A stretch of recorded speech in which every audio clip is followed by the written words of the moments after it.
I was not paying attention. I apologize. I was backstage talking. Thank you all for being here.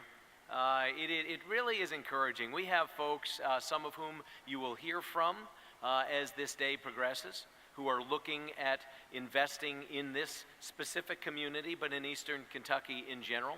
We have others that you may not hear from this stage that I may, depending on conversations I have with them, refer to as we wrap things up later today, who are here observing as well. And the reason I mention this to you is because you can't come into a place like this, you can't meet with folks like you without having an appreciation for the enthusiasm that you bring to bear. This is the fourth summit, and there was to be a fifth. You remember we got iced out one year. But I remember coming to the very first one. I wasn't even in politics at that time, but I appreciated what was being done in this community. I appreciated the enthusiasm that was being brought to bear. And I may have shared with you at some point in the past as I've spoken, and if I have, forgive me for being redundant, but if I haven't, I'll share with you again. Ralph Waldo Emerson, who was a great writer, great poet, noted that nothing great was ever achieved without enthusiasm. And the thing that I appreciate about this group and about this town and about Eastern Kentucky, about Kentucky in general, but there's a certain something here in Eastern Kentucky, and you all are aware of it. There's an enthusiasm, a desire, a pride, a sense of dignity. This is an area where people want to work, where there is pride in what is done, where people have a sense of loyalty and a sense of home and a sense of roots and a sense of commitment. And this is something, as governor, I'm truly blessed to be the governor of the Commonwealth of Kentucky. I'm grateful to those of you who had anything to do with it. I have discovered that once you're elected, apparently everyone voted for you. So thank you. I know you're among them. But whether you did or didn't, it doesn't even matter. The reality is enough of you did that I'm in this seat, and it has afforded me an opportunity. A kid who grew up in a little rural community in the mountains of 250 people, not a lot of opportunity, high unemployment. An area where it was tough to be a kid, where kids moved away because there was no opportunity. And so while it was not in this community, I have some appreciation for, not just a sympathy for the issues and challenges, but an empathy from having been there, from having lived in that world. And so coming from there, being a kid from that world, being able to see the opportunities that are here and the challenges that are here. Another great person who you've probably heard of, invented many things that we use even to this day, Thomas Edison. He said most people in life miss opportunity. He said they miss opportunity because it usually shows up in overalls and looks like hard work. And that's the truth. But what I love about the people of Eastern Kentucky, the people in the SOAR region, is that you're not afraid of hard work. You have overalls on, sometimes literally, figuratively certainly, on a regular basis. And people are not afraid to get to work. They're not afraid to do the hard stuff. And that's why it's working. So to be the governor of a state that is embodied by people like this, with a work ethic, with the core values, the principles upon which this nation itself was built, what a privilege it is for me. And I thank you for that. And we're making a difference, not just in this SOAR region, but in the state as a whole. And when the one side of the state is doing well, so too is the other. And it's starting to spread from east to west. You're going to hear updates on things like the Kentucky Wired Project. Things are continuing to move forward. We are bringing the wire to Silicon Holler, as the man who will follow me will remind you. It's a phrase that he coined, and it's true enough. I will also say this. Not all that glitters is gold. We know this. Not everything that we apply ourselves to will work to the exact extent or degree that we would hope. There have been presentations made from this stage that have gone farther than we could have ever expected. Ideas that were first germinated in some of the think tank discussions that have happened at this event.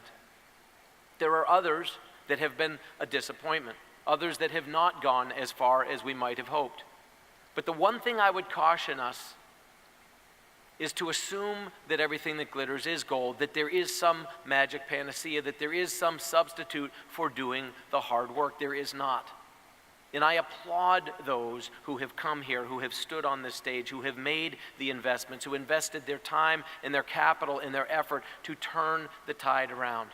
In some things that have started perhaps smaller than we had wanted, have not had the scale of success that perhaps we would have wanted, We could begrudge that, or we could be grateful for the fact that we are even out of the gate, that we are making progress on certain things. And I would encourage you to continue to bring that enthusiasm forward, to continue to bring that work ethic forward, to continue to support the people who come and stand on this stage and come into this community, who are inspired not only by the SOAR conference itself, but by everything else that is involved with economic development in the state. And I would encourage you to encourage them, to support them, to keep that enthusiasm high, because great things come from that enthusiasm, and great things will continue to come from that enthusiasm. And so I thank you for being here. Truly grateful to you. I'm grateful for the fact that there are so many hundreds and hundreds of you who come year after year and pour in. Kentucky has never seen the kind of investment that it is seeing right now.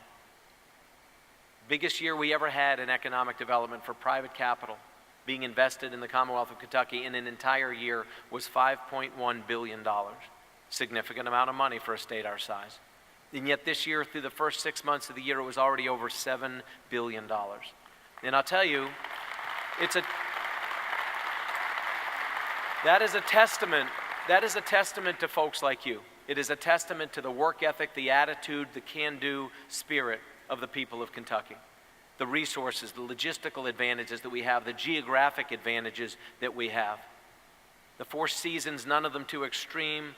The proximity to so much of the United States within a day's drive. All these things you know. The riverways, roadways, railroads that intersect through our state. You know these things. This is the greatness of Kentucky. This is being discovered by increasing numbers of people. Again, many of whom are here because the word is getting out. We are just getting started. We are just warming up. A significant portion of that $7 billion is being invested into Eastern Kentucky. And the thing, again, I will say and close with this for my opening comments. Every community wants the opportunity to be unfolded in their community. And that, of course, is not possible that every community gets everything at every time. But good things are happening. There is a ripple effect. And whether it's, a training program that's producing opportunities in Paintsville, or whether it's people producing popsicle sticks in Corbin, or people producing aluminum up in Greenup County, South Shores, up and down the eastern side of Kentucky, there is incredible activity unfolding. And there are opportunities, again, some of which I may be more specific about at the end of this program, that are unfolding even here in Pikeville. There is so much to be excited about, so much to be proud of. I thank you for the opportunity to be a small piece of this puzzle, to be the tip of this spear. And while I may be the tip of the spear, I will remind you of the fact that, truth be told, the direction of that spear, the speed of that spear, the accuracy, the depth of its effectiveness is driven by those of you who comprise that spear. And so thank you for letting me be a piece of it. I want to introduce to you a man who really needs no introduction, a man whose idea this is, a man who has dedicated his life to the people of Eastern Kentucky because he is the people of Eastern Kentucky, a man who is one of the most powerful and influential people in the United States Congress, a man who has never forgotten where he comes from. He dresses a little nicer perhaps than he did, but the reality is he's the exact same guy that he ever was. And he's a man who I've come to know and appreciate, not only as a friend, but as a true champion for Kentucky as a whole and the people of Eastern Kentucky specifically. Please help me to welcome your congressman, our congressman, Hal Rogers.